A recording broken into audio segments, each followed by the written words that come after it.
వెంకటగిరిలో లబ్ధిదారుల ఇంటి వద్దకే వెళ్లి ఎన్టీఆర్ భరోసా పెన్షన్ను వెంకటగిరి ఎమ్మెల్యే కురుగుండ్ల రామకృష్ణ స్వయంగా పంపిణీ చేశారు.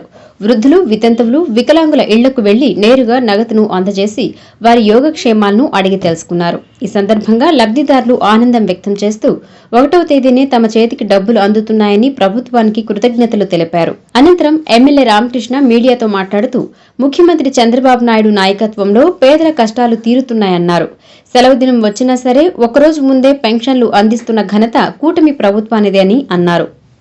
గత ప్రజలు చేసినటువంటి పొరపాటు వల్ల గత ప్రభుత్వంలో 5 సంవత్సరాలు రాష్ట్రాన్ని నిర్వీర్యం చేసినటువంటి జగన్మోహన్ రెడ్డి అన్ని బ్యాంకుల్లో అప్పులు చేసి అభివృద్ధి అనేది ఎక్కడా కూడా లేకుండా, ఎక్కడ ఒక రోడ్డు వేసిన పాపాన్ని పోలేదు, ఒక తట్టడం మట్టేసిన పాపాన్ని కూడా పోలేదు.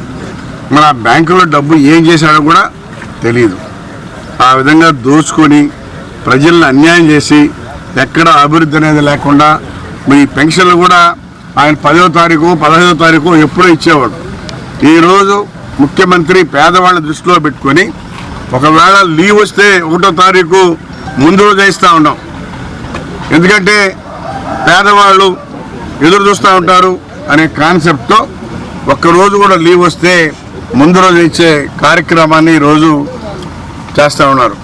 అదేవిధంగా రాష్ట్రంలో ఏ రాష్ట్రంలో కూడా లేనటువంటి పెన్షన్లు మన రాష్ట్రంలో ఇస్తున్నాం. తమిళనాడులో రెవెన్యూ బ్రహ్మాండంగా ఉంది, ఆడిచ్చేది 1000 రూపాయలు. ఈ రాష్ట్రంలో 4000 నుంచి స్టార్ట్ అయ్యి 4000, 6000, 10,000, 15,000 ఈ విధంగా మన ముఖ్యమంత్రి పేదవాళ్ళు గుర్తించి మరి వాళ్ళు అందరూ కూడా చెప్తున్నారు దేవుడని. ఏ రాష్ట్రంలో కూడా రెవెన్యూ వస్తున్నా అంత పెన్షన్లు ఇవ్వట్లే. ఒక మన రాష్ట్రంలోనే సంవత్సరానికి 33,000 కోట్ల రూపాయలు పెన్షన్లు ఇస్తూ ఉన్నాం.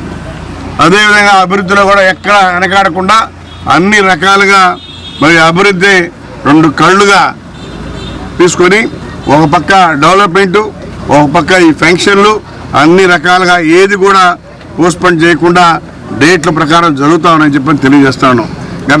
గత ప్రభుత్వంలో చూశారు, ఎప్పుడు ఇస్తారో తెలియదు, ఎప్పుడు వస్తారో తెలియదు, వాళ్ళు చేసింది లేదు, సర్వనాశనం చేసి పోయారు. కాబట్టి ఇంకనైనా ప్రజలందరూ కూడా గుర్తుపెట్టుకోవాలి, ఎవరుంటే రాష్ట్రం బాగుంటుంది, బిడ్డల భవిష్యత్తు బాగుంటుంది అనేది కూడా అధికారులు కూడా చెప్పాలి. ఎందుకంటే ఈరోజు మన ముఖ్యమంత్రి దూరదృష్టితో జరగబోయే 20 సంవత్సరాలు నెక్స్ట్ రాబోయేటటువంటి 20 సంవత్సరాలకు ముందుగానే ప్లాన్లు వేసి అన్ని రకాల ఏర్పాటు చేస్తాడు. మీరు చూసారు హైదరాబాద్ ఒకప్పుడు ఎగతాళి చేశారు, అదంతా చెట్లు పుట్లు దీనికి పిచ్చి పట్టిందా అని.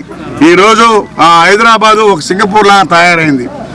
ఆయన దూరదృష్టి అలా ఉంటుంది కాబట్టి ఖచ్చితంగా అందరూ కూడా శాశ్వతంగా ముఖ్యమంత్రి చంద్రబాబు నాయుడు ఈ రాష్ట్రానికి ఉండాలా, ఈ రాష్ట్ర ప్రజలు బాగుండాలన్నా, రాష్ట్రం బాగుండాలన్నా, కానీ ప్రజల భవిష్యత్తు బాగుండాలంటే కూడా చంద్రబాబు నాయుడు ముఖ్యమంత్రిగా ఉండాలని చెప్పని తెలియజేస్తాం.